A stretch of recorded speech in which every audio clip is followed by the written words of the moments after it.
Good morning and afternoon, evening, depending on what part of the world you're watching from. This is the West Ham Network. I am Anton, bringing to you another early doors West Ham daily for you. And today, it's all about who will get relegated. Who will get relegated from the Premier League? We're coming in to the busy schedule coming up to April. It is the international break. It's a breath of fresh air not to think about the situation that West Ham are in right now. But I'm going to bring to you a little bit more in-depth information about the run-in of games and the teams potentially vying for survival in the Premier League. And with the Premier League entering its final 3 months, just 4 points stand between 20th and 12th.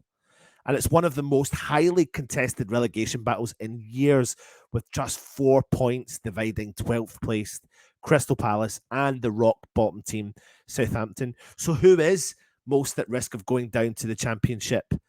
Who do you think? Put it in the comments below. Now, what I'm going to do is I'm going to go through each team from 12th all the way down. So let's get started with the first team, and that is Crystal Palace. Now, they've obviously just brought in a new manager. They got rid of Patrick Vieira, and I've seen some people kind of saying, like, was that the right decision to do it? Now, they remain one of the only two sides yet to win a league match in the English top 4 tiers in 2023, alongside League One's Forest Green. And that is obviously what led to Patrick Vieira losing his job this week. But they've went ahead and brought back in Roy Hodgson, the 75-year-old manager. Is that a blessing for Crystal Palace, or put the final nail in the coffin for where their season is going to end up going? Now, just 3 points separate us from Crystal Palace. We're in 18th. They're, of course, in 12th place. But you feel like their relegation fate could be decided in April, when they only play teams named in this list and win most of them, and they'll be comfortably safe, lose a few, and there'll be more than a gentle glance over their shoulder. Their recent 5 games forms, they've drew and then they've lost the last 4. They are sitting on 27 points with a goal difference of minus 16. And look at their running of games. Leicester at home, Leeds away, Southampton, excuse the spelling mistake, away, Everton at home, Wolves away, and West Ham on at Selhurst Park as well. So they're taking on every single team that is struggling for a relegation battle. That is the next 6 games. That is a battle and a half for Roy Hodgson to come in and try and change. They are on one trajectory, and hopefully that's a trajectory pointing down the way. Because what you will notice is because they're playing all the clubs in the relegation zone, they will find themselves either dropping plenty of points, or other teams that we need to drop points, dropping points, as long as we pick up the points ourselves. So what do you think about Crystal Palace's chances moving forward in the Premier League? Next up is Wolves and Julien Lopetegui. They currently sit 13th, and he gave Wolves a post-World Cup lift after the club ended the first part of the season at the foot of the table, currently 13th. But the recent form has been inconsistent. Quite simply, you don't know which version of Julien's side will materialise each week. Will it be the side that can go ahead and beat Tottenham, or lose at Anfield, the one that recovers with 10 minutes Southampton, or ships 4 goals to fellow relegation rival contenders Leeds? The supposed one bonus for Wolves is that they've a lot of matches coming up either against teams around them or at home. And even then, though, there would have to be a major drop off in form to fall back into the relegation mix. But it can happen, of course. Now look at their next 6 Premier League games. Nottingham Forest also in trouble. Chelsea, a team that's just suddenly found a little bit of form. Brentford, the informed team in the Premier League. Leicester, Palace, and Brighton, of course, as well. Now, Julien Lopetegui wasn't happy after the 4-2 loss against Leeds United. He said, we had a clear penalty, a very clear penalty. The ref and VAR thinks the opposite. Maybe I do not understand my sport. Junior Firpo does not touch the ball. And he doesn't want an explanation. I'm not waiting. In the last match, it was the same. Today, it was clear. I want fair decisions. I do not have that sensation. It was imbalanced, and we are very, very unlucky. And the situation now really shows, when you look at the quality of the teams that are there, 3 of the following teams I'm going to mention are going to have to go down. And look at the size of the teams that we're talking about. it's no mean feat. Recent form, they've lost, drew, lost, win, lost. Points 27, goal difference -19. You'll see a theme through their goal differences as well. Where do you think Wolves will end up come the end of the season? Leave your comments in the comments section below. Leeds currently on 26 points with a goal difference of -9. Their most recent form has been a loss, a win, a loss, draw, and then a win as well. Look at their following 6 games: Arsenal away, Forest at home, Palace at home, Liverpool at home, and Fulham at home. Every single game coming up for all of the teams, including West Ham, are going to be a tough one. What a difference a week makes, from the deep, dark depths of the drop zone to the clear blue skies of 14th place. Leeds recovery under the new manager, Javi Gracia, is beginning to show its maybe coming to light. You know, you could see that they were a team without a manager when they went through that stage of the players were running around like headless chickens. And they've won 2 of the 4 Premier League games under the Spanish manager. As many victories as they managed in their previous 20 before that. And there has also been an upturn in the form of key players, most notably the winger Jack Harrison, who's been directly involved in 4 goals, 2 goals, and 2 assists in the 4 appearances under Gracia, just one fewer than his previous 21 matches under Jesse March earlier in the season. So on that basis, where do you think Leeds will finish up this season? Put the comments in the comment section below. Sorry, I got a little cheeky cough there. So let me move on to the next one, and that is Everton. The revival under Sean Dyche there, 26 points, -18 goal difference. Look at the recent form. They've lost 2, drew 1, and then drew as well. And he came to Goodison Park and immediately won the fans over with 3 crucial home wins against Arsenal, Leeds, and Brentford. And they've since battled hard at Stamford Bridge to claim a vital point against Chelsea as well. And the fired up Goodison can indeed act as Everton's 12th man. Nobody can ever remotely deny that.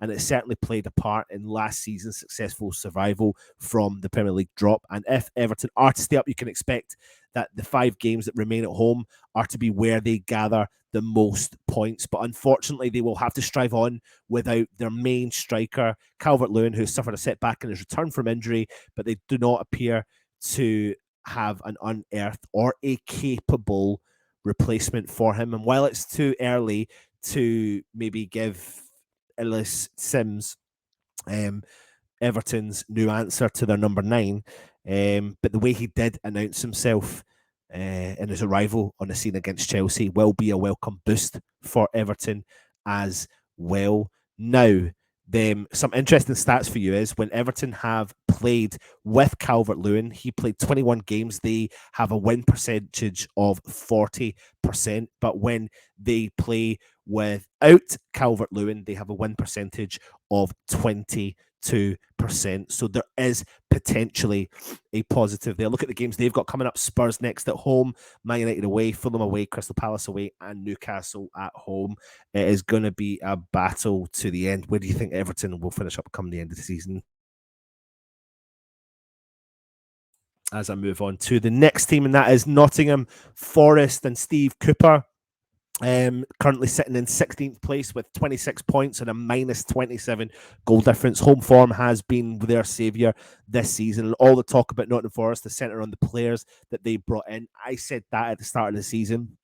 And now it's more about who they don't have available. They made 30 signings this season to help their Premier League return, but are now contending with an absolutely growing injury list, which includes the spine of their team. Dean Henderson, the goalkeeper Scott McKenna, and Taiwo Awonye are all sidelines, but there still are plenty of positives for them to look at from recent results. They remain worthy front runners in the bid to beat the drop, you could say. Firstly, their home form has been excellent, and we do know that, despite losing narrowly to Newcastle in their home turf last time round. But they are quick starters, often have opposing sides on the back foot. They have opened the scoring 10 home games this season, the joint most of any side alongside Manchester City. They did obviously suffer an injury time blow against Eddie Howe's Newcastle, but their next 3 fixtures will be crucial to that campaign of staying safe. But 26 points, like we said, there's only small margins is what drops them into the relegation zone. They've got Wolves, Leeds, Aston Villa, Man United, Liverpool, and Brighton.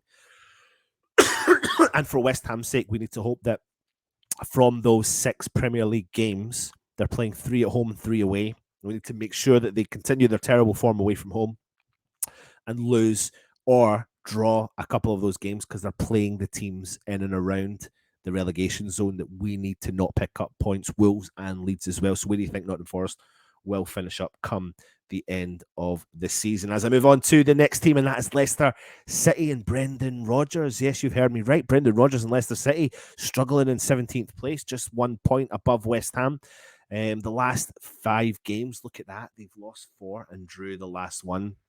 Currently with 25 points and a -9 goal difference as well. And Leicester thought they had turned a corner. They had back-to-back victories over Aston Villa and Tottenham, scoring 8 goals in the process.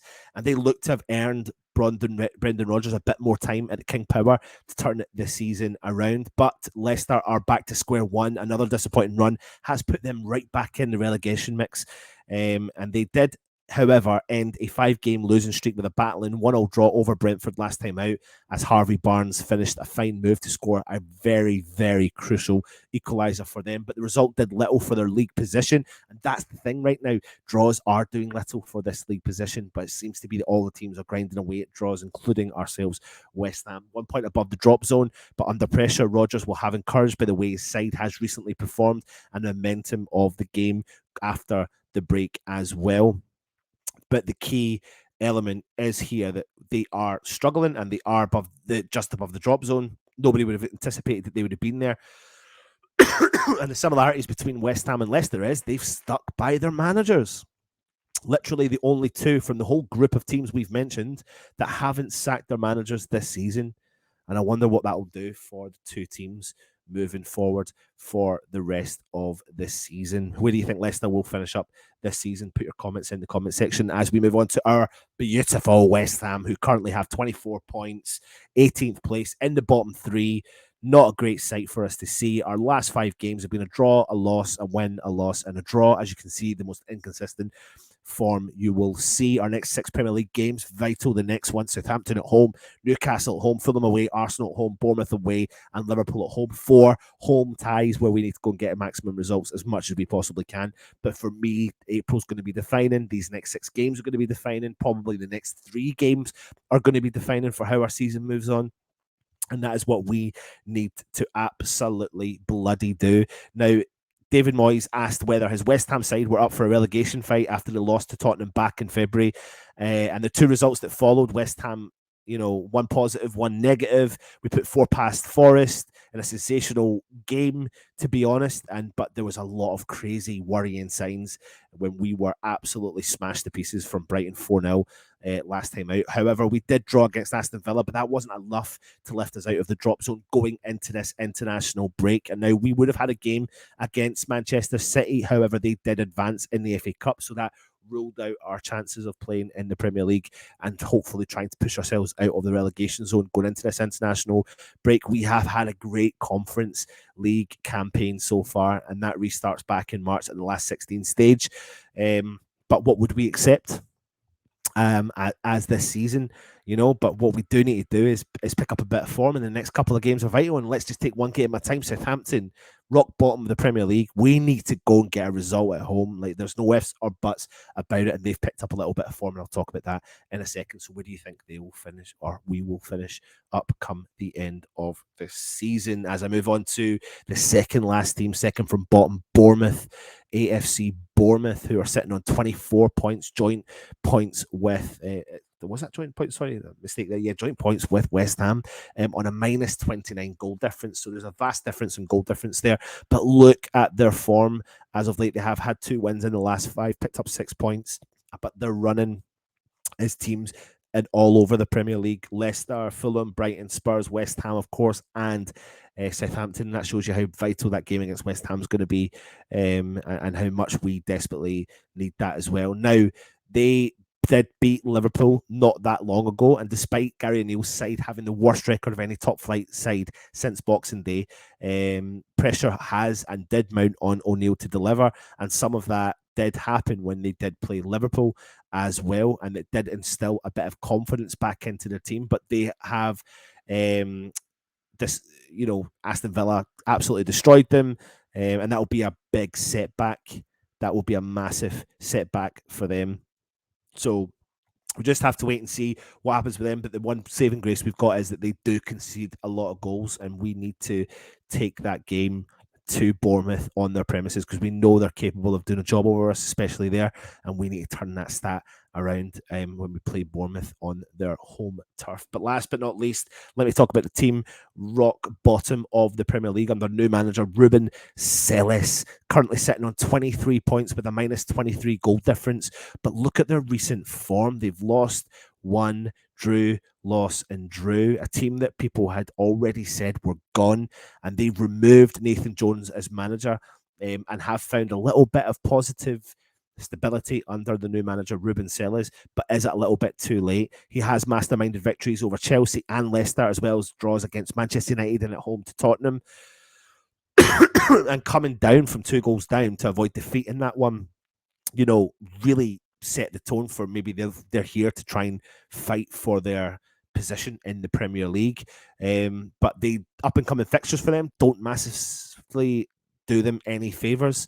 And obviously they've got trips to West Ham that they don't necessarily do that great at, but it's going to be a big relegation battle as well. And he will, and of course, is playing Crystal Palace at home, 3 games away from the West Ham one. So there are opportunities for them to go get points. They've got West Ham, they've got Crystal Palace, and they've got Bournemouth, 3 teams battling it out for relegation safety. What will happen? What will happen with all these teams? They are struggling. They are rock bottom, but they do need points. We all need points. But as you can see, I've just gone through 9 slides of teams that are in absolute and utter danger from going down. Who do you believe will be relegated from the Premier League?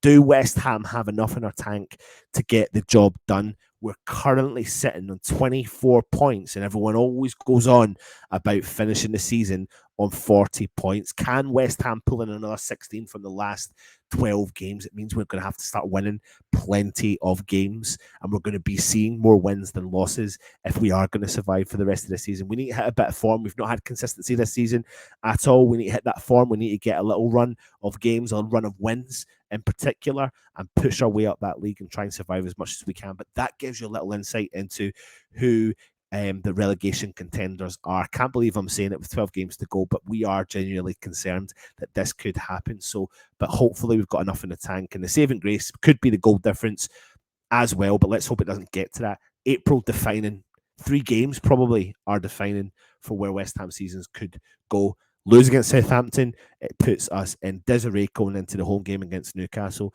and we all know Fulham can turn up on their day, because they've been playing really well this season under the manager. But we'll have to wait and see. Thank you very much, everyone, for watching. Put your comments in. Let me know who you think will get relegated from the Premier League. Hopefully you don't say it's West Ham. Of course, if you're new around here, please subscribe to the channel. Please hit the thumbs up. Of course, leave a comments and join us for the Hammerside Lines later on. Come on, you Irons.